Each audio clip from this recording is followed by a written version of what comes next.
What's good, guys?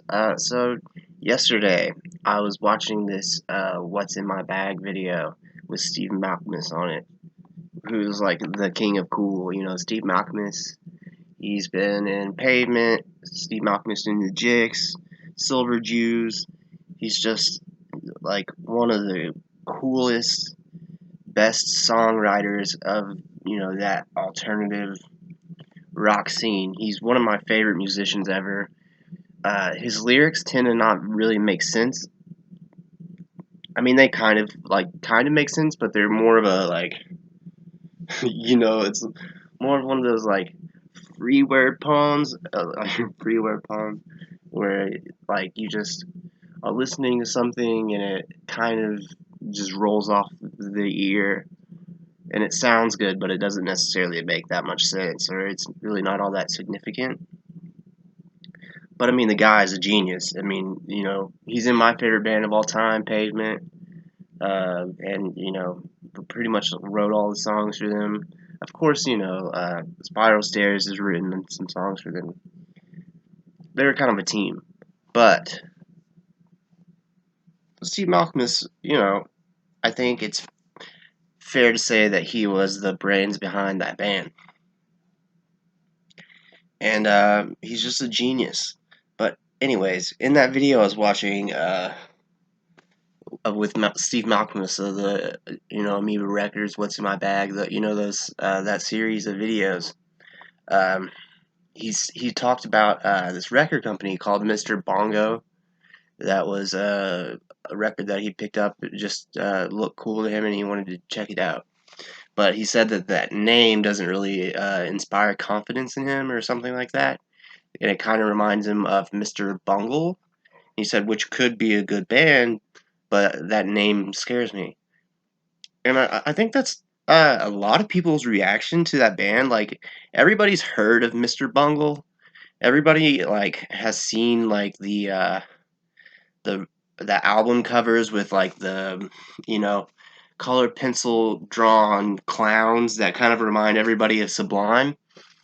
Uh, and I think that's a turnoff to a lot of people. It's a turnoff to me. I never really gave Mr. Bungle a chance because of their image and the way that they represent themselves aesthetically. So I th- I've I'm trying to be more open minded all the time. My whole life, I'm trying to be more open minded. Um, but I've come to realize that you're not really open minded unless you are giving the things that you think are aesthetically displeasing a chance. So I've been listening to Mr. Bungle over the last couple of days, watching some of their music videos, trying to get a sense of what the band is about. And they kind of remind me of a less punk version of the Cramps, which is not something that you would get from that pencil drawn Sublime clown look that they have on their album covers and stuff. Or the name. I guess maybe the name Mr. Bungle kind of sounds like kind of a rockabilly punk rockish a little bit maybe. But that's not. I wouldn't say that they're rockabilly whatsoever. They're just kind of in that same niche of punk that the Cramps are in, where it's kind of like about dressing up and there's a lot of drag and that was something else that surprised me is that there's a lot of like drag in their videos and sorry, my dogs are crazy. Uh, but I was surprised by mostly their sound. Their sound is kind of it's kind of predictable in certain ways, but it's refreshing. It's something different that especially for the time that their albums came out, like 2007, they had this single Pink Cigarette. And I think it's a really interesting song. The song Pink Cigarette reminds me the most of the Cramps of their any of their other like music that I've heard so far. And I haven't heard a lot of their music, but it's interesting. It's experimental. It's very artistic, and those are all things that I that are usually very attractive to me. I like kind of different things that don't appeal to a wide audience. I like those things. I tend to, at least. I'm not like a huge Mr. Bungle fan yet, but I have to say, if you are like me and you have not given them a chance because of the Sublime clowns, I think that you're doing yourself a disservice. I know I was doing myself a disservice. I suggest that everybody check them out. I mean, they're they're interesting. Um, I'm pretty sure, I'm not positive about this, but I'm pretty sure that the lead singer of Mr. Bungle is also in a band called Tomahawk, um, who I used to listen to a little bit. I don't know, this is a weird video, but most of my videos are. So yeah, check out Mr. Bungle. There's another really good music video they have called Retro Vertigo.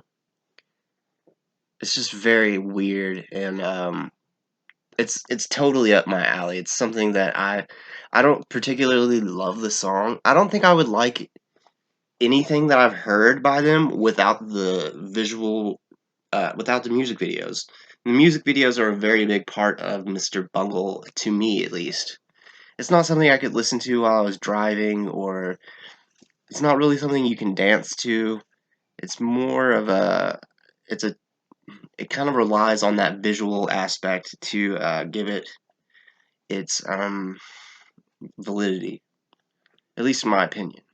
I mean, everything is valid, whatever, but but I think that I don't know. I think that's a big reason that the gatekeepers have always kept Mr. Bungle uh, kind of as being this like outcast weirdo band that the cool kids can't listen to.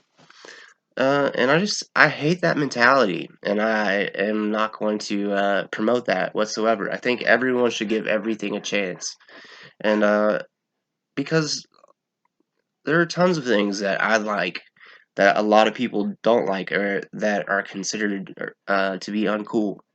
Like, I did a video on Big Country, and a lot of my friends make fun of me because I love Big Country so much. But I mean, they have great bands. They have great licks. Uh, Stuart Adamson's songwriting is great, you know. Uh, so yeah, I don't buy into that whole if the gatekeepers say don't listen to it, don't listen to it. I think it's a good band. They're Big Country, Mr. Bungle. I love both of those bands. Or I love Big Country, Mr. Bungle. I'm coming around to. I still haven't heard like an entire album by them, but the stuff that I have heard, I think is interesting. And check it out.